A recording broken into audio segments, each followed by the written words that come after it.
Kanchipuram Varamahalakshmi Silks, the Grand Banarasi Mela. First time ever in Hyderabad starting from November 1st.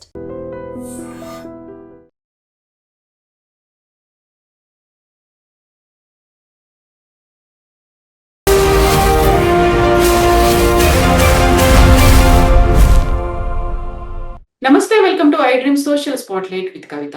White collar terror eco system సరికొత్తగా దేశవ్యాప్తంగా ఇది massive గా spread చేయడానికి యూనివర్సిటీలు, డాక్టర్లు, విద్యావేత్తలు అందరూ రెడీ అయిపోయారు అనేటువంటి వార్త ఇప్పుడు సంచలనం కలిగిస్తోంది. అందులోనూ కేంద్ర ఇంటెలిజెన్స్ విభాగం పట్టుకున్నటువంటి 4 డాక్టర్లు చెప్తోంది ఏంటి, సైంటిఫిక్ గా ఉండాల్సినటువంటి ఒక విషయాన్ని మారణ హోమం సృష్టించడానికని ఎందుకని వాడుకుంటున్నారు, వెనకాల ఎవరున్నారు, ప్రతిదాని వెనకాల జైషే మహమ్మద్ తో పాటుగా పాకిస్తాన్ కూడా ఉందా.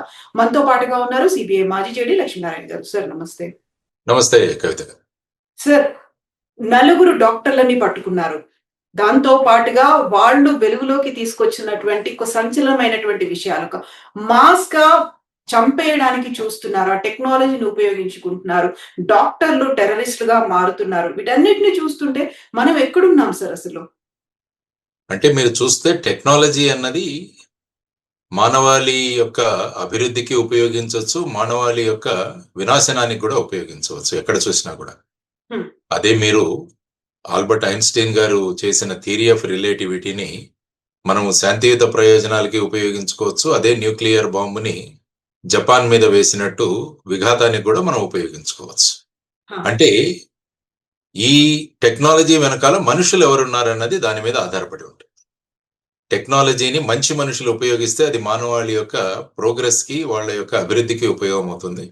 అదే టెక్నాలజీని దుర్మార్గులు, విపరీతమైన ఆలోచనలు ఉన్నవారు వాడితే అది మానవాళి వినాశనానికి ఉపయోగపడుతుందని మనం చూసాం. పురాణాల్లో కూడా రాక్షసుల దగ్గర కూడా శక్తులు ఉండేవి, వాళ్ళు సమాజ విఘాతానికి దాన్ని ఉపయోగించేవాళ్ళు. అదే దేవుళ్ళ దగ్గర శక్తులు ఉండేవి, అవి సమాజ అభివృద్ధికి, మానవాళి యొక్క అభివృద్ధికి ఉపయోగించేవాళ్ళు, ఆ రాక్షసుల్ని చంపడానికి ఉపయోగించేవాళ్ళు. సో సేమ్ పొజిషన్ ఇప్పుడు కూడా మనకు చూస్తున్నాం మనం. ముఖ్యంగా ఢిల్లీలో జరిగిన బ్లాస్ట్ వెనకాల జరిగిన ఇన్వెస్టిగేషన్ లోకి మీరు వెళితే మీరు అన్నట్టు 4 డాక్టర్లు, అందులో ముఖ్యంగా మనం 4 డాక్టర్లు, ఇంకొక డాక్టర్, ముఖ్యంగా మీరు మాట్లాడుతున్న డాక్టర్ వచ్చేసి గుజరాత్ లో అరెస్ట్ చేయబడ్డాడు. అతను వచ్చేసి బేసిక్ గా చైనాలో ఎంబీబీఎస్ చేసి, అంటే హైదరాబాద్ కు చెందిన వ్యక్తి. ఆ తర్వాత గుజరాత్ లో ప్రస్తుతం ఉంటూ అతను ఆముదపు గింజల నుంచి రెసిన్ అనే ఒక అత్యంత విషపూరితమైన ఒక పదార్థాన్ని తయారు చేసి దాన్ని పెద్ద పెద్ద చెరువుల్లో గాని, నదుల్లో గాని, ట్యాంకుల్లో గాని కలిపి మాస్ కిల్లింగ్స్ అన్నవి ఏదైనా దానికి ప్రయత్నించే ప్రయత్నంలో ఉండగా గుజరాత్ యాంటీ టెర్రరిజం స్క్వాడ్ వాళ్ళు అతన్ని ఒక టోల్ గేట్ దగ్గర పట్టుకోవడం జరిగింది. అతని దగ్గర నుంచి 2 పిస్టల్స్, తర్వాత ఒక 10 కేజీల క్యాన్ లో అతను 4 కేజీల ఈ క్యాస్టర్ ఆయిల్, ఆముదపు నూనెను తీసుకువెళ్తూ ఉంటే అతన్ని ఇంట్రాగేట్ చేసినప్పుడు అతని దగ్గర నుంచి జరిగిన విషయాలు ఏంటంటే ఈ విధంగా అతను ప్రయత్నిస్తున్నాడు అన్నది. సో ఇది ఒక డాక్టర్ యొక్క చరిత్ర. ఆ డాక్టర్ని పట్టుకున్న తర్వాత ఇంకొక 2 యూపీకి సంబంధించిన వాళ్ళని కూడా అరెస్ట్ చేయడం జరిగింది వాళ్ళ తర్వాత. సో ముఖ్యంగా అది కాకుండా మనం ఒకసారి వెనక్కి వెళితే కశ్మీర్లో జరిగిన సంఘటనలు ఏవైనా మీరు యాక్చువల్గా కశ్మీర్లో చూసుకుంటే 19వ తారీఖున శ్రీనగర్ యొక్క అవుట్స్కర్ట్స్ లో పోస్టర్స్ వెలిసాయి. అక్కడ పోస్టర్స్ అంటే మొన్న ఆపరేషన్ సింధూర్లో ఏదైతే జైషే మహమ్మద్ మీద భారతదేశం పెద్ద మొత్తం మీద వారికి విఘాతాన్ని కలిగించిందో, మౌలానా మసూద్ అజర్ యొక్క ఫ్యామిలీని అంతా కూడా అంతమొందించిందో, ఆ జైషే మహమ్మద్కు చెందిన పోస్టర్లు కొన్ని అక్కడ అపియర్ అయ్యాయి. సాధారణంగా ఈ పోస్టర్లు అన్నవి జమ్మూ అండ్ కాశ్మీర్ లో అప్పుడప్పుడు పెడుతుంటారు. కానీ ఈ జైషే మహమ్మద్ను ప్రోత్సహిస్తూ వాళ్లను మెచ్చుకుంటూ తర్వాత జమ్మూ అండ్ కాశ్మీర్ లో ఉన్న అధికారుల మీద మేము చర్యలు తీసుకుంటున్నామన్న పోస్టర్లు అక్కడ వెలిసాయి. సాధారణంగా ఇది పెద్దగా పట్టించుకోకపోవచ్చు, కానీ ముఖ్యంగా మన కర్నూలుకు ప్రాంతం చెందిన ఒక ఎస్ఎస్పి అక్కడ పోస్టింగ్ లో ఉన్నాడు. అతని పేరు జీవీకే సందీప్ చక్రవర్తి. ఆ అబ్బాయి ఇక్కడ ఎస్ఎస్పిగా పనిచేస్తున్నాడు, J and K cadre police officer, IPS officer. అతనికి ఇప్పుడే 6 సార్లు అతనికి గ్యాలంటరీ మెడల్స్ కూడా వచ్చింది. ఆ వ్యక్తి నా ప్రాంతంలో ఇటువంటి పోస్టర్లు కనిపించడం ఏంటి అన్నది దాని మీద తీవ్రంగా ఇన్వెస్టిగేషన్ చేయడం మొదలుపెట్టారు. అంటే ఎవరు అతికించారు ఈ పోస్టర్లు, దీని వెనకాల భాగోతం ఏంటి, ఆ తర్వాత సీసీటీవీ కెమెరాస్ వీటిలన్నింటినీ చేస్తే ఒక ముగ్గురు ఓవర్ గ్రౌండ్ వర్కర్స్ ని అరెస్ట్ చేశారు. అంటే ఎవరైతే ఈ పోస్టర్లను అక్కడ పెట్టారో వాళ్ళని అరెస్ట్ చేశారు. వాళ్ళని అరెస్ట్ చేసిన తర్వాత మళ్ళా ఒక 8 రోజుల తర్వాత ఇంకొక ఇద్దరిని అరెస్ట్ చేశారు. వీళ్ళందరూ కూడా ఓజీడబ్ల్యూస్ అంటారు వీళ్ళని. అంటే ఓవర్ గ్రౌండ్ వర్కర్స్, అంటే టెర్రరిస్ట్ గా పనిచేసే వాళ్ళు. అంటే మన ఫ్రంట్ ఆర్గనైజేషన్స్ లాగా, నక్సలైట్స్ తీసుకుంటే ఫ్రంట్ ఆర్గనైజేషన్స్ ఉంటాయి, ఆ విధంగా వీళ్ళు ఓవర్ గ్రౌండ్ వర్కర్స్. ఈ 5గురిని ఇంట్రాగేట్ చేసిన తర్వాత ఏం చేశారంటే 6వ తారీఖున యూపీలోని సహరాన్పూర్ అనే ప్రాంతంలో ఒక డాక్టర్ని అరెస్ట్ చేశారు. ఆ డాక్టర్ పేరు ఆదిల్ అహ్మద్ అథర్. అతను యాక్చువల్ గా జమ్మూ అండ్ కాశ్మీర్ శ్రీనగర్ మెడికల్ కాలేజీలో చదువుకున్నాడు. ఆ తర్వాత అనంతనాగ్ లో పనిచేశాడు. ఆ తర్వాత ప్రస్తుతం సహరాన్పూర్ యూపీలో అక్కడ డాక్టర్ గా పనిచేస్తాడు. అతన్ని పట్టుకొని అతన్ని ఇంట్రాగేట్ చేసి, అతని ఇల్లు అనంతనాగ్ లో ఉంది కాశ్మీర్ లో. అతని ఇంటిలోకి వచ్చి అతని అల్మారా అది చెక్ చేస్తే అందులో latest brand new AK-47 rifle దొరికింది. ఆ తర్వాత దానితో పాటు అమ్యునిషన్ దొరికింది. సో అతన్ని ఇంటరాగేట్ చేసిన తర్వాత ఏమైందంటే జమ్మూ అండ్ కాశ్మీర్ పోలీసు వచ్చి హర్యానా పోలీసులతో కలిసి డాక్టర్ ముజమిల్ షకీల్ అనే డాక్టర్ని అరెస్ట్ చేయడం జరిగింది. ఈ డాక్టర్ ముజమిల్ షకీల్ అనే అతను కూడా కాశ్మీర్కు చెందిన వ్యక్తి. అతను ప్రస్తుతం ఫరీదాబాద్ లో ఉన్న కాలేజ్ అల్ఫలా కాలేజ్ ఏదైతే ఉందో మెడికల్ కాలేజ్, అక్కడ డాక్టర్ గా పనిచేస్తాడు. అతని ఇన్ఫర్మేషన్ తో ధుజ్ అనే ఒక విలేజ్ ఉంది ఫరీదాబాద్ లో. దానిలో రేడ్ చేస్తే అక్కడ సుమారుగా 2900 కిలోల ఎక్స్ప్లోజివ్ మెటీరియల్ దొరికింది. అందులో సుమారుగా 353 కిలోల అమోనియం నైట్రేట్. అమోనియం నైట్రేట్ అంటే అది మామూలుగా మనం ఎరువులుగా ఉపయోగిస్తుంటాం, రైతులు ఉపయోగిస్తుంటారు. యూరియా లాగానే నైట్రోజన్ ఫిక్సేషన్ కి ఈ అమోనియం నైట్రేట్ ఉపయోగిస్తుంటాం. ఆ అమోనియం నైట్రేట్ కూడా ఎక్స్ప్లోజివ్ గా మనం ఉపయోగించవచ్చు. దానిలో ఎక్స్ప్లోజివ్ ఆయిల్ తర్వాత డిటోనేషన్ చేయగలిగితే, సాధారణంగా ఈ అమోనియం నైట్రేట్ మీకు మైనింగ్ లో వాడుతుంటారు. ఆ తర్వాత రోడ్ లేయింగ్ అప్పుడు, మనం రోడ్లు వేస్తున్నప్పుడు వాడతారు. ఆ తర్వాత ఇన్ఫ్రాస్ట్రక్చర్ ప్రాజెక్ట్స్ చేస్తున్నప్పుడు పెద్ద పెద్ద రాళ్లను వాటిలను బ్లాస్ట్ చేయడానికి దీన్ని ఉపయోగిస్తుంటారు. సో ఈ విధమైన అమోనియం నైట్రేట్ ఇంత పెద్ద క్వాంటిటీలో అక్కడ దొరకడం జరిగింది. ఆ తర్వాత ఏమైందంటే మళ్ళా ఇంకొక డాక్టర్ని, ఉమర్ నబీ అన్న డాక్టర్ మీద వీళ్లకు డౌట్ ఉంది. ఆ ఉమర్ నబీ అనే డాక్టర్ ఏదైతే ఈ అల్ఫలా అతను అక్కడే పనిచేస్తాడు సేమ్, కానీ వీళ్లను పట్టుకున్నారని తెలియగానే ఆ ఇద్దరు డాక్టర్ల అథర్ తర్వాత ముజమ్మిల్ వీళ్ళిద్దరూ అరెస్ట్ అయ్యారు. దాంతో ఇతను ఏం చేశాడంటే ఒక I-20 కారులో కొంత ఎక్స్ప్లోజివ్ తీసుకొని అక్కడి నుంచి తప్పించుకొని అతను 10వ తారీఖు ఉదయం ఢిల్లీ అవుట్స్కట్స్ లో చేరుకున్నాడు. మధ్యాహ్నం 3:30కి రెడ్ ఫోర్ట్ పార్కింగ్ లో వెహికల్ పెట్టాడు. ఆ తర్వాత అక్కడ ఏం చేశాడో ఎగ్జాక్ట్ గా మనకు తెలియదు, కానీ మళ్ళా అరౌండ్ 6:30కి అక్కడ పార్కింగ్ నుంచి బయటకు వచ్చి 6:50కి సాయంత్రం రెడ్ ఫోర్ట్ మెట్రో స్టేషన్ ఎక్కడైతే ఉందో దాని గేట్ నెంబర్ 1 దగ్గరికి రాగానే అక్కడ బ్లాస్టింగ్ అయ్యి ఈ ఉమర్ నబీ అనే వ్యక్తి ఆ బ్లాస్ట్ లో చనిపోయాడు. ఈ బ్లాస్టింగ్ యొక్క ప్రభావం వల్ల ఏమైందంటే ఆ చుట్టుపక్కల ఉన్న వెహికల్స్ కూడా అయ్యి, తర్వాత ఈ మెటీరియల్ ఏదైతే ఉందో అంటే ఈ కార్ యొక్క గ్లాస్ పీసెస్ కావచ్చు, ఇవన్నీ వీటి వల్ల సుమారుగా అక్కడ ఒక 8 మంది చనిపోవడం జరిగింది. ఇది అక్కడ జరిగిన విషయం. సో ఈ విధంగా 2 డాక్టర్లను అరెస్టు, 3వ డాక్టర్ ఈ విధంగా వెళ్ళిపోవడం జరిగింది. ఆ తర్వాత మీరు చూసుకుంటే లక్నో దగ్గర ఇంకొక డాక్టర్ని అరెస్ట్ చేయడం జరిగింది. ఆవిడ పేరు షమీం షాహిద్. ఈవిడ కూడా అల్ఫలా కాలేజీలోనే పనిచేస్తుంది, కానీ ఆవిడని అరెస్ట్ చేసింది అక్కడ. ఆ తర్వాత ఆవిడ వెహికల్ నుంచి ఒక AK-47 రైఫిల్, ఒక పిస్టల్ కూడా రికవర్ చేయడం జరిగింది. యాక్చువల్ గా ఇప్పటి వరకు జరిగిన ఇన్వెస్టిగేషన్ నేను చదివిన దానిలో బట్టి ఈవిడ జైషే మహమ్మద్ యొక్క యూనిట్ ని ఎస్టాబ్లిష్ చేయడానికి ఈవిడ ప్రయత్నిస్తారు. ఈ అందరు డాక్టర్లు తీసుకుంటే ఈవిడే పెద్దది అందరికన్నా. I think she passed out in 2002. Allahabad medical కాలేజీలో ఈ అమ్మాయి చదువుకుంది. తర్వాత అల్ఫలా యూనివర్సిటీలో పనిచేస్తుంది. సో ఈ విధంగా మీరు చూసుకుంటే వైట్ కోట్లు ధరించిన డాక్టర్లు ఎవరైతే ఉన్నారో వీరందరూ కూడా ఈ వైట్ కాలర్ టెర్రరిజం ని ప్రమోట్ చేస్తున్నారన్నది మనం చూడవచ్చు. సో ఇది ఇలా జరుగుతుంటే నా అక్కడ చెప్పినట్టు డాక్టర్ ని అక్కడ అరెస్ట్ చేయడం జరిగింది. ఎక్కడ? గుజరాత్. ఈ తీసుకొని వెళుతున్న అతను డాక్టర్ అహ్మద్ మొయినుద్దీన్ సయ్యద్, ఇతన్ని అక్కడ అరెస్ట్ చేయడం జరిగింది. ఇతను చైనాలో ఎంబీబీఎస్ చదువుకున్నాడు. చైనాలో ఎంబీబీఎస్ చదువుకొని అతనికి వచ్చి అతని దగ్గర గ్లాక్ పిస్టల్స్, తర్వాత వచ్చేసి ఒక బరెట్టా, ఆ తర్వాత వచ్చేసి అమ్యునేషన్, 4 కిలోల క్యాస్టర్ ఆయిల్ తీసుకెళ్తూ అతను దొరికాడు. సో అతన్ని ఇంటరాగేట్ చేస్తున్న తర్వాత ఇంకొక 2 యూపీ నుంచి కూడా వెతికారు. సో ఇప్పుడు ప్రస్తుతానికి ఈ విధమైన ఇన్వెస్టిగేషన్ ఈ స్టేజ్ లో ఉంది. ఇంకా ఫర్దర్ ప్రోగ్రెస్ అవుతుంది. దీని వెనకాల సుమారుగా ఒక 12 మంది దాకా ఉన్నట్టుగా సస్పిషన్ ఇప్పటి వరకు. ఇందులో ఇంతమందిని అరెస్ట్ చేశారు.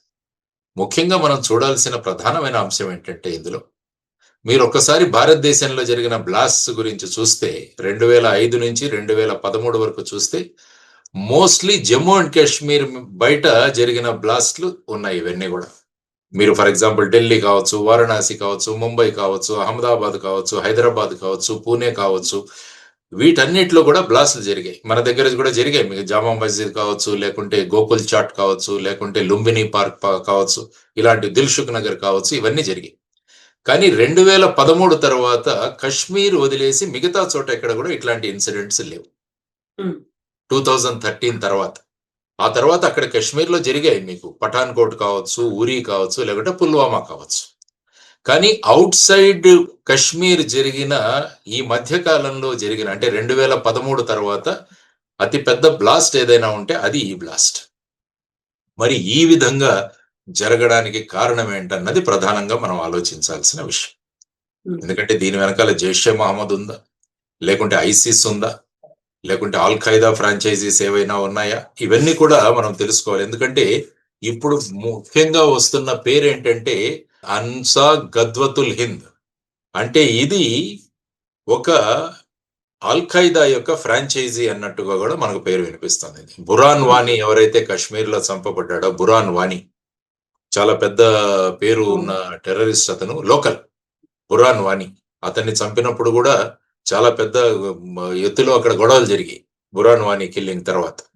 సో అతను స్థాపించిన ఈ యొక్క సంస్థ యొక్క పని లేకుంటే ఈ షహీన్ నుంచి జైషే మహమ్మద్ అన్నది కొత్త ఎస్టాబ్లిష్మెంట్ పెట్టడానికి ఇక్కడ ప్రయత్నాలు జరుగుతున్నాయా, వీళ్ళు ఏ విధంగా రాడికలైజ్ అవుతున్నారు, వీళ్లకు ఏ విధంగా ఈ విధమైన భావజాలం కానీ ఈ విధమైన మోటివేషన్ కానీ దొరుకుతుంది, ఇవన్నీ కూడా మళ్ళా పెద్ద పెట్టున చర్చకు వచ్చాయి ఈ సందర్భంగా. కానీ యాక్చువల్గా మన కర్నూలు వాసి అయిన చక్రవర్తి గనుక ఆ నిర్ణయం తీసుకోకుంటే, అంటే ఆ పోస్టర్ వెనకాల ఎవరున్నారన్న ఒక క్యూరియాసిటీతో అతను ఇంట్రాగేషన్ గనక చేయకుండా ఉంటే, ఇన్వెస్టిగేషన్ చేయకుండా ఉంటే, ఈ మొత్తం లింకేజ్ ఎక్కడి వరకు వచ్చి ఇంకా ఎంత పెద్ద ప్రమాదం జరిగేదో భారతదేశానికి అన్నది మనం కూడా ఆలోచించాల్సిన అంశం. అందుకనే చిన్న ఇంటెలిజెన్స్ దొరికినా కూడా దాన్ని ముందుకు తీసుకువెళ్లాలన్నది చాలా ముఖ్యం పోలీసులో. Don't leave any stone unturned అంటాం. చిన్న విషయమైనా కూడా దాన్ని పట్టుకొని తీగ లాగితే డొంక కదులుతుంది అంటాం కదా, ఇది. సో పోస్టర్ ని లాగితే ఇంత డొంక కదిలింది. సో యాక్చువల్ గా మనం we should appreciate the security forces అటు. ఎందుకంటే లేకుంటే ఏమయ్యేది, 2900 కిలోల యొక్క అమోనియం నైట్రేట్ తో ఎక్స్ప్లోజన్స్ చేసింటే ఎంతమంది ప్రాణాలు పోయాయి. తర్వాత ఈ డాక్టర్ ని గుజరాత్ లో అరెస్ట్ చేయకుంటే ఆ రిసిన్ అన్న పాయిజన్ తో ఎంత పెద్ద పెట్టున అతను ఏ విధంగా ప్రాణహానికి పాల్పడేవాడు, ఇవన్నీ కూడా చూడాల్సిన అంశాలు. సో దానివల్ల ప్రజలు అప్రమత్తంగా ఉండాలి. ఎవరైనా ఈ విధమైన మూమెంట్స్ కానీ, ఈ విధమైన అనుమానాస్పదంలో తిరుగుతున్న వ్యక్తులు కానీ, ఈ విధమైన రాడికలైజేషన్ భావాలు కలిగిన భావ ప్రకటన కానీ, ఇవన్నీ కూడా ఎక్కడైనా కనిపిస్తే వారి మీద నిఘా ఉంచడం చాలా అవసరం. ఆ సంబంధిత వ్యక్తుల గురించి ఇంటెలిజెన్స్ ఏజెన్సీస్ కి, పోలీసులకి తెలియజేయడం చాలా అవసరం. ఫర్ ఎగ్జాంపుల్ అల్ఫలా యూనివర్సిటీ తీసుకుంటే ఈ విధమైన వాళ్ళ చర్యలు అన్నవి తెలుస్తూనే ఉంటాయి. సో దాన్ని మనం పోలీసులకు ఇన్ఫర్మేషన్ ఇవ్వాలి, ఇంటెలిజెన్స్ యూనిట్స్ కి ఇన్ఫర్మేషన్ ఇవ్వాలన్నది చాలా ముఖ్యం. చాలా మంది మనకెందుకులే అనుకుని వదిలేస్తారు. కానీ చూడండి, ఆ విధంగా మనం అప్రమత్తంగా ఉండాల్సిన అవసరం చాలా ఉంది. అందుకనే ప్రధాని నరేంద్ర మోడీ గారు కూడా అన్నారు, దీని వెనకాల ఎవరైతే ఉన్నారో వాళ్ళందరినీ కూడా will bring them to justice అన్నారు. సాధారణంగా ఆయన ఇంగ్లీష్ లో మాట్లాడారంటే ఏదో ఒక పెద్ద యాక్షన్ జరుగుతున్నట్టు. మీరు అక్కడ చూసినా కూడా ముందు ఆపరేషన్ సింధూర్ కు ముందు కూడా ఆయన మాట్లాడారు. ఆ తర్వాత మళ్ళా నిన్న కూడా భూటాన్లో ఆయన థింపోలో ఉండి అక్కడ మాట్లాడారు. Will definitely bring all the conspirator to justice. ఆ తర్వాత అమిత్ షా గారు అక్కడికి వెళ్ళి స్పాట్ వెరిఫికేషన్ చేయడము, తర్వాత లోక్ నాయక్ జయప్రకాష్ నారాయణ హాస్పిటల్లో ఉన్న క్షతగాత్రుల్ని సందర్శించడము, తర్వాత ఈ ఇంటెలిజెన్స్ ఏజెన్సీస్, తర్వాత పోలీస్ ఏజెన్సీస్ అందరితో డిస్కషన్స్ జరపడము, యాక్షన్ ప్లాన్ త్వరగా ఇవ్వండి, రిపోర్ట్స్ త్వరగా ఇవ్వండి అని కూడా ఆయన ఈరోజు అన్ని సంస్థలను ఆదేశించడం జరిగింది. సో ఏదో ఒకటి ఇది జరుగుతుంది. ఎందుకంటే పాకిస్తాన్ డెఫినెట్ గా వాళ్ళ మీద జరిగిన దాడులకి ఏదో ఒకటి చేసే ప్రయత్నం చేస్తారు. ఎందుకంటే ఆపరేషన్ సింధూర్లో వాళ్ళ మీద మనం చేసిన జైషే మహమ్మద్ మౌలానా మసూద్ అజర్ కుటుంబ సభ్యులు కావచ్చు, వాళ్ళ స్ట్రాటజిక్ లొకేషన్స్ కావచ్చు, వాళ్ళ ప్లేన్స్ కావచ్చు, చాలా పెద్ద పెట్టున వాళ్ళకి నష్టం జరిగింది. సో దానితో ఏ విధంగా అయినా మళ్ళా భారతదేశానికి ఏదో ఒకటి చెయ్యాలి అన్న వాళ్ళ సంకల్పానికితోనే ఈ విధమైన ఈ స్లీపర్ సెల్స్ అంటాం వీటిని, ఈ స్లీపర్ సెల్స్ మళ్ళా యాక్టివేట్ అవుతున్నాయి. దానికి ఒక ఉదాహరణ ఈ డాక్టర్ల స్లీపర్ సెల్ ఏదైతే ఉందో వాళ్ళు యాక్టివేట్ అవ్వడం. So we have to be extremely careful అన్నది నా ఇనిషియల్ దీంట్లో అనాలిసిస్ లో మీకు చెబుతాను. సార్, ఇప్పుడు పహల్గామ్ లో కూడా అక్కడ జరిగిన అటాక్ కూడా వాళ్ళ పేరు అడిగారు, మతం అడిగారు, ఆ తర్వాతే కాల్చి చంపారు అనేది. ఇప్పుడు కూడా పట్టుకున్నటువంటి ఈ డాక్టర్ రెసిన్ ని తయారు చేస్తున్నాడు. ఆయన కూడా టెంపుల్స్ లో కూడా దాన్ని స్ప్రెడ్ చేయాలి, తీర్థ రూపంలో ఇవ్వాలి అనేటువంటి ప్లాన్ ఉంది. అంటే కేవలం ఒక మతాన్ని టార్గెట్ చేసుకుంటున్నారు. ఒక ఇండియన్స్ నో, లేకపోతే ఇక్కడ ఉన్నటువంటి లోకల్ గా ఉండేటువంటి పబ్లిక్ నో, వాళ్ళని కాదు, టార్గెటెడ్ గా అటాక్స్ చేయాలి అనేటువంటి ఒక భావన ఉంది అనేది ఉంది సార్. అంటే ఏమవుతుందంటే ఈ విధంగా మొత్తం ప్రపంచంలోని ఉగ్రవాదం తీసుకున్నా కూడా అందులో అంతా కూడా బేసిక్ గా ఎవరి డామినేషన్ ఉండాలి సమాజంలో అన్నది ముఖ్యంగా మీరు చూసుకోండి. సో అందులో ప్రధానంగా పాకిస్తాన్ అన్నది మనకు ఎప్పటి నుంచో 1947 నుంచి కూడా ఈ విధమైన భావజాలం. ఎందుకంటే కశ్మీర్ మా భూభాగం అంటూ వాళ్ళు అంటుంటారు. ఎందుకంటే కశ్మీర్ విషయాన్ని యునైటెడ్ నేషన్స్ లో కూడా అనేక సార్లు వాళ్ళు లేవనెత్తుతుంటారు. సో ఆ విధంగా పాక్ ఆక్యుపైడ్ కశ్మీరు, వాళ్ళు ఆజాద్ కశ్మీర్ అంటారు, ఇవన్నీ కూడా వాళ్ళు మాట్లాడుతుంటారు. తర్వాత ఏంటంటే పాకిస్తాన్ యొక్క ఆర్థిక స్థితి చాలా అధ్వానంగా ఉంది. సో అక్కడి ప్రజలను వాళ్ళ వైపున ఉంచుకోవాలంటే భారతదేశం మీద ఏదైనా చేస్తే అక్కడ ప్రజలు మాతో ఉంటారు అన్నది వాళ్ళ అభిప్రాయం. అందువల్ల వాళ్ళు గవర్నెన్స్ లోను అడ్మినిస్ట్రేషన్ లోను ఫెయిల్ అవుతున్నప్పుడు ఎప్పుడు కూడా భారతదేశం మీద ఈ విధమైన అటాక్స్ చేసి అక్కడ ప్రజల యొక్క సపోర్ట్ ను తీసుకోవడానికి వాళ్ళు ప్రయత్నిస్తుంటారు. కానీ మనం చూసాం పాక్ ఆక్యుపైడ్ కాశ్మీర్ లో కూడా విపరీతంగా ప్రజలు గవర్నమెంట్ కి అగేన్స్ట్ గా ఉన్నారు.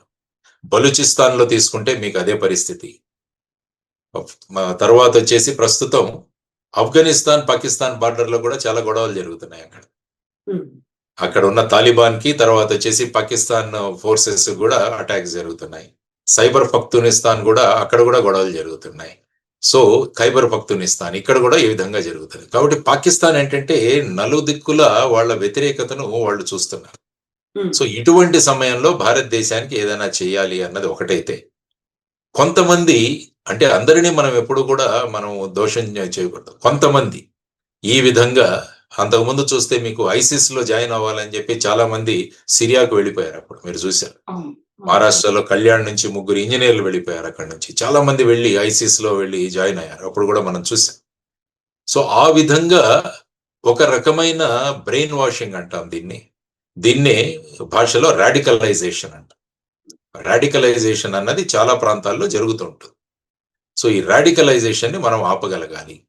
ఎందుకంటే ఈ విధంగా హైలీ సోఫిస్టికేటెడ్ పీపుల్, అంటే ఇప్పుడు ముఖ్యంగా దీని గురించి మాట్లాడాలంటే ఇంతవరకు చాలా మంది టెర్రరిస్ట్ కి వెళ్ళిన వాళ్ళు ఇంజనీరింగ్ బ్యాక్గ్రౌండ్ ఉన్న వాళ్ళు వెళ్ళారు చాలా మంది. ఫస్ట్ టైం డాక్టర్స్ ఇంతమంది కలిసి ఈ విధంగా చేయడం అన్నది నిజంగా అందరినీ ఆశ్చర్యచకితులను చేసింది. అంటే వైట్ కోట్లు వేసుకోవాల్సిన వాళ్ళు ఈ విధంగా వైట్ కోట్ టెర్రరిజాన్ని ఈ విధంగా ప్రమోట్ చేయడం, వైట్ కాలర్ టెర్రరిజాన్ని ప్రమోట్ చేయడం అన్నది చాలా దురదృష్టకరం, చాలా ప్రమాదకరం కూడా. ఎందుకంటే వీళ్ళంతా కూడా హైలీ ఇంటలెక్చువల్ పీపుల్ అనుకుంటుంటాం. కానీ ఇంటలెక్చువల్ పీపుల్ ని ఎప్పుడైతే రాడికలైజ్ చేశామో దాని ప్రభావం ఇంకా ఎక్కువ ఉంటుంది. ఎందుకంటే వీళ్ళు టెక్నాలజీ ఎక్కువ ఉంటుంది వీళ్ళ దగ్గర, వీళ్ళకి తెలిసిన విషయాలను, ఫర్ ఎగ్జాంపుల్ ఆముదాన్ నుంచి ఈ విధంగా రెసిన్ తయారు చేసి దాన్ని చేయాలన్న ఒక దుష్ట సంకల్పన ఏ విధంగా డాక్టర్కి వచ్చిందో ఒకసారి ఆలోచించండి. సో ఇది ప్రమాదకరం. లేకుంటే ఏంటంటే టెక్నాలజీకి సంబంధం లేని వ్యక్తులు ఏంటంటే వాళ్ళకి ఇచ్చిన ట్రైనింగ్తో ఏదో ఒకటి చిన్నపాటి డ్యామేజ్ చేయాలని చూస్తారు. కానీ ఈ టెక్నాలజీలో ఉన్నవాళ్ళు హైలీ సాఫిస్టికేటెడ్ పీపుల్ వీళ్ళంతా కూడా మనం చూస్తే Osama bin Laden was an engineer. So అందువల్ల ఆ టెక్నాలజీని ఉపయోగించి ప్లేన్లను హైజాక్ చేసి వెళ్ళి ట్విన్ టవర్స్ ను కొట్టాలన్న ఐడియా ఎలా వచ్చింది చూడండి, because of his technical knowledge. So ఆ విధంగా అల్-ఖైదా సెకండ్ జర్వార్ అని ఉండేవాడు, ఆయన డాక్టర్. సో ఈ విధంగా highly technical people, highly intellectual people ఈ విధంగా చేయడం అన్నది చాలా ప్రమాదకరం. సో దాన్ని మనం కనిపెట్టాలి, అందరూ కూడా దీన్ని ఎక్కడో చోట ఆపగలగాలన్నది మనం ఆలోచించాలి. స్లీపర్ సెల్స్ అంటే ఇప్పటిదాకా చూసుకున్నది ఒక పూర్ బ్యాక్గ్రౌండ్ ఉంటుంది, లేకపోతే చదువుకున్న వాళ్ళు కాదు అనేది, ఎక్కడో విలేజ్ నుంచి వస్తారు అనుకుంటే వీళ్ళు వెల్ ఎడ్యుకేటెడ్, మన పక్కనే ఉన్నారు, అది కూడా యూనివర్సిటీ వేదికగా ఉన్నారు. ఆ యూనివర్సిటీకి చెందినటువంటి 5 డాక్టర్లు ఉన్నారు అంటే ప్రతి ఒక్కరిని ఇప్పుడు అనుమానించాల్సినటువంటి పరిస్థితి వచ్చింది. మనం సేఫ్ గా ఉన్నామంటే మన చుట్టుపక్కల ఎవరున్నారు కూడా అర్థం కాని పరిస్థితిలో ఉన్నాం. ఎంత అలర్ట్ గా ఉన్నప్పటికీ, క్లూస్ టీమ్ కావచ్చు, లేకుంటే ఇంటెలిజెన్స్ ఎంత ఉన్నప్పటికీ మనంతటా మనం ఎలా అవేర్నెస్ తో ఉండాలంటారు సార్? అదే నేను చెప్పాను కదా, బేసిక్ గా ఏంటంటే ఫస్ట్ వన్ ఈజ్ రాడికలైజేషన్ నుంచి ఆఫ్ చేయడం. ఎక్కడైతే ఈ రాడికలైజేషన్ జరుగుతుందో దాన్ని మనం నిఘా పెట్టి వాటిని ఆపడం చాలా అవసరం. ఫర్ ఎగ్జాంపుల్ మీరు చూస్తే 2006వ సంవత్సరంలో యాంటీ టెర్రరిజం స్క్వాడ్ లో పనిచేస్తున్నప్పుడు ఎల్లోరా దగ్గర ఇలాగే చాలా మందిని పట్టుకోవడం జరిగింది. అందరూ సుమారుగా 16 AK-47లు, RDX ఇవన్నీ కూడా సీజ్ చేశాం. అక్కడ చూస్తే అక్కడ పనిచేస్తున్న వాళ్ళందరూ కూడా చిన్న చిన్న ఎలక్ట్రీషియన్స్, లేకుంటే చిన్న మేస్త్రి పని చేసేవాళ్ళు, తాపీ పని చేసేవాళ్ళు, చిన్న చిన్న పళ్ళ దుకాణంలో పనిచేసేవాళ్ళు, ఫ్రూట్ వెండర్స్ వీరుండేవాళ్ళు బేసిక్. కానీ ప్రస్తుతం మీరు అన్నట్టు ఇప్పుడు చూస్తే వీళ్ళు హైలీ సాఫిస్టికేటెడ్ పీపుల్. అంటే మంచి మంచి మెరిట్ లో వచ్చి గవర్నమెంట్ మెడికల్ కాలేజీలో చదువుకుంటున్న డాక్టర్స్ వీళ్ళు. అలహాబాద్ మెడికల్ కాలేజీలో చదువుకున్నవాడు, ఇంకొక వ్యక్తి చైనాకు వెళ్ళి చదువుకున్నాడు. సో ఈ విధంగా చూస్తే వీరందరూ కూడా ఏ విధంగా ఇటువంటి రాడికలైజేషన్ లేకుంటే బ్రెయిన్ వాషింగ్ కు గురి అవుతున్నారు, వాళ్ళలో ఉన్న ఈ విధమైన మోటివేషన్ ఏంటి, వీళ్ళను ఈ విధంగా ప్రవృత్తం చేయడం ఏంటి. తర్వాత ఏంటంటే ముఖ్యంగా వీళ్ళందరి యావరేజ్ ఏజ్ చూసుకుంటే 23-24. సో వీళ్ళందరూ కూడా బ్రావడో, ఏదో ఒకటి చెయ్యాలి అన్నది కూడా యూత్ లో ముఖ్యంగా ఉంటది. ఎందుకంటే కన్స్ట్రక్టివ్ కన్నా డిస్ట్రక్టివ్ చేయడం చాలా సులభం. తర్వాత ఏంటంటే ఈ వెబ్సైట్స్ కానీ ఈ ఇంటర్నెట్ లో కానీ మీకు ఏం కావాలంటే అది దొరకడం, ఇది కూడా చాలా ప్రమాదకరం. తర్వాత ఇప్పుడు వచ్చేసి ముఖ్యంగా ఆర్టిఫిషియల్ ఇంటెలిజెన్స్, చాట్ జీపీటీ కావచ్చు, జెమినై కావచ్చు, వీటన్నిటిలో కూడా మనం ఏం అడిగితే అది దాన్ని, ఎందుకంటే అది ప్రాణం లేని టెక్నాలజీ. సో మీరు ఏది అడిగితే అది ఇస్తుంది. అది ఎందుకు ఉపయోగపడుతుందని it is none of its concern. So ఈ విధంగా ఈ టెక్నాలజీని ఉపయోగించుకుంటే ఇటువంటి వాళ్ళ వల్ల ఇంకా పెద్ద ప్రమాదం ఉంది. సో మీరు అన్నట్టు అందరినీ అనుమానించాల్సిన అవసరం లేదు, కానీ ఇటువంటి భావజాలం ఉన్నవాళ్ళు, ఇటువంటి ఆలోచన విధానం ఉన్నవాళ్ళు, ఇటువంటి వ్యక్తుల యొక్క సమాజంలో వాళ్ళు మసలుతున్న విధానం, వాళ్ళు మాట్లాడే విధానం, వీటన్నిటి మీద అందరూ కూడా జాగ్రత్తగా గురి పెట్టాల్సిన అవసరం ఉంది. ఇటువంటి ప్రవృత్తి గల వాళ్ళు ఎక్కడైనా కనిపిస్తే నేను ఇంతకు ముందు చెప్పినట్టు పోలీసులకు కానీ ఇంటెలిజెన్స్ ఏజెన్సీస్ కానీ వెంటనే ఇన్ఫార్మ్ చేయడం అనేది చాలా అవసరము. రద్దీగా ఉన్న ప్రదేశాల్లో కూడా చాలా జాగ్రత్తగా ఉండాల్సిన అవసరం ఉంది. అందుకని ఇప్పుడు రైల్వే స్టేషన్లు, ఎయిర్పోర్ట్స్ వీటన్నిటి కూడా చెకింగ్స్ అవన్నీ కూడా చాలా ఇదిగా జరుగుతున్నాయి. సాధారణంగా ఏంటంటే ఒక ఇన్సిడెంట్ జరిగిన తర్వాత కొన్ని రోజులు జరుగుతాయి, తర్వాత మళ్ళా మామూలుగా యథాస్థితికి వచ్చేస్తాం మనం. కానీ ఇటువంటి స్లీపర్ సెల్ కి వాళ్లకు స్లీప్ లేకుండా చేయాలంటే మనమందరూ స్లీప్ లెస్ గా మనం ఉండాలి. సో స్లీపర్ సెల్స్ ని వాళ్ళు పడుకున్న వాళ్ళని మనం పడుకొనిస్తే వాళ్ళు ఎప్పుడో ఒకప్పుడు మేల్కొంటారు. కాబట్టి మనం మెలకువగా ఉండి ఈ స్లీపర్ సెల్స్ ని ఎక్స్పోజ్ చేయాల్సిన అవసరం చాలా ఉంది. ఇది నేను అనుకోవడం. Yes, sir. Thank you so much, sir. Thank you, sir. And for more videos, please subscribe to iDream. Please subscribe to iDream. Please subscribe iDream. And please subscribe to iDream. For more videos, subscribe to iDream. please like, share and subscribe to the channel. Congratulations, iDream. Subscribe to iDream. Subscribe to iDream. So subscribe to iDream Media. iDream ki iDream team andarki huge congratulations. Please subscribe iDream Media. Please subscribe to iDream. Subscribe iDream. Please subscribe to iDream. I dream అంటే నా కళల ఛానల్ను subscribe చేసుకున్న నోరు తిరుగుతలేదు. మీరైతే గంట గుర్తు కొట్టండి. For more such videos, please subscribe to iDream. Subscribe to iDream. Please subscribe to iDream. Please subscribe iDream Media. Please do subscribe to iDream. Please subscribe to iDream Media. For best entertainment and information, please subscribe iDream. And don't forget to subscribe to iDream.